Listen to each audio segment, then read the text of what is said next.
जय माता दी दोस्तों। आज हम फिर लाए हैं आपके लिए एक ऐसे प्रश्न का उत्तर जो आपने कभी ना कभी सोचा ही होगा।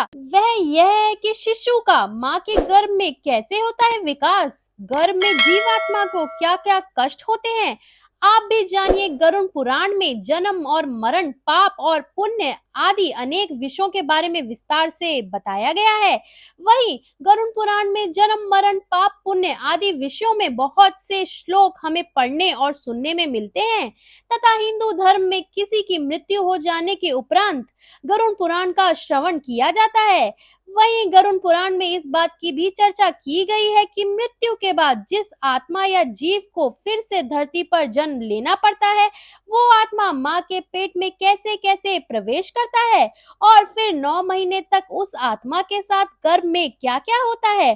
तो आइए जानते हैं आज की इस वीडियो में। अपने अपने कर्मों के अनुसार मनुष्य परलोक जाता है। अगर उसके कर्म अच्छे हुए तो वह यमलोक जाने से बच जाता है और अगर उसके कर्म अच्छे नहीं हुए तो उसे यमलोक ही जाना पड़ता है। यमलोक में जीवात्मा को यमराज द्वारा दिए गए कठोर दंड भी भोगने पड़ते हैं। यमराज से सजा पाने के बाद जीवात्मा को फिर से नया शरीर मिलता है और उसके बाद माता के गर्भ में आकर फिर से कष्ट भोगना पड़ता है। गरुड़ पुराण के अलावा कई ग्रंथों में भी माता के गर्भ में जीवात्मा को होने वाले कष्टों के बारे में जिक्र किया गया है। मृत्यु लोक में आने के बाद जीव माता के गर्भ में और यमलोक को उसके साथ जो भी कुछ हुआ वह सभी भूलकर माता और परिवार के बंधन में बंध जाता है। जब बच्चा माता के गर्भ में रहता है तो ब्रह्मलीन अवस्था में रहता है और निरंतर ध्यान करता रहता है और माता के गर्भ में 9 महीने रहने के दौरान बच्चे की आत्मा परम पिता की ज्योति का ध्यान करती रहती है और वह परमानंद की स्थिति में रहती है। इसलिए जन्म के तुरंत बाद बच्चे को जोर से चांटा मारा जाता है ताकि उसे इस ध्यान की नींद से उठाया जा सके, जिससे बच्चे के शरीर की आत्मा का ध्यान टूट जाता है और बच्चा जैसे ही आंखें खोलता है तो उस बच्चे की आत्मा इस संसार को देखती है और इसी के साथ वह बच्चा फिर से अच्छे और बुरे के कर्मों में बंध जाता है। लेकिन जन्म के तुरंत बाद बच्चा रोता जरूर है। जब जीव माँ के गर्भ में प्रवेश करता है तब वह सूक्ष्म रूप में होता है। फिर 10 दिनों के बाद वह बद्री फल यानी एक बेर के समान कठोर होता है और उसके बाद अंडे का आकार ले लेता है। फिर सबसे पहले भ्रूण का मस्तिष्क बनना शुरू होता है।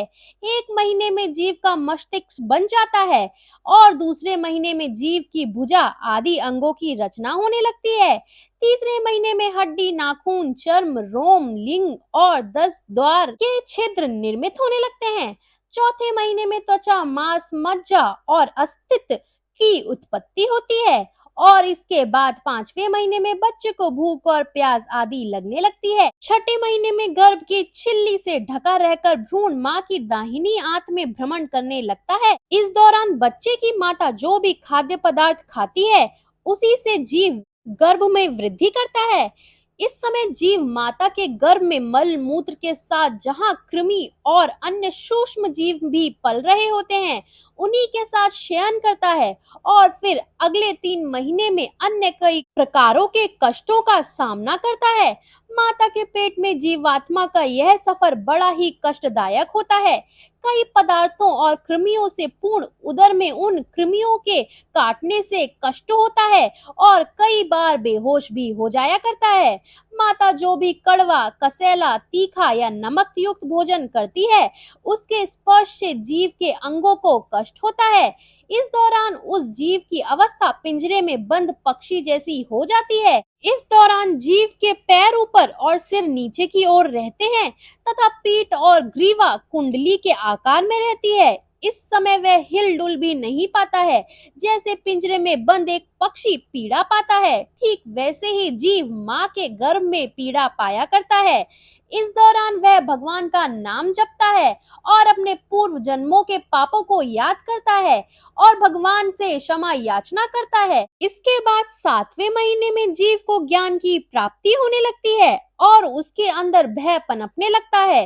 जीव को सबसे ज्यादा भय इस बात का होता है कि गर्भ से बाहर आते ही वह भगवान को भूल जाएगा। आपको इस बात बात को जानकर हैरानी होगी कि जीव गर्भ में ही अपनी 7 माह की अवधि में ज्ञान पाकर वैराग्य से परिपूर्ण होकर भगवान की प्रार्थना करने लग जाता है। भगवान से उनके चरण में शरण पाने की विनती करता रहता है।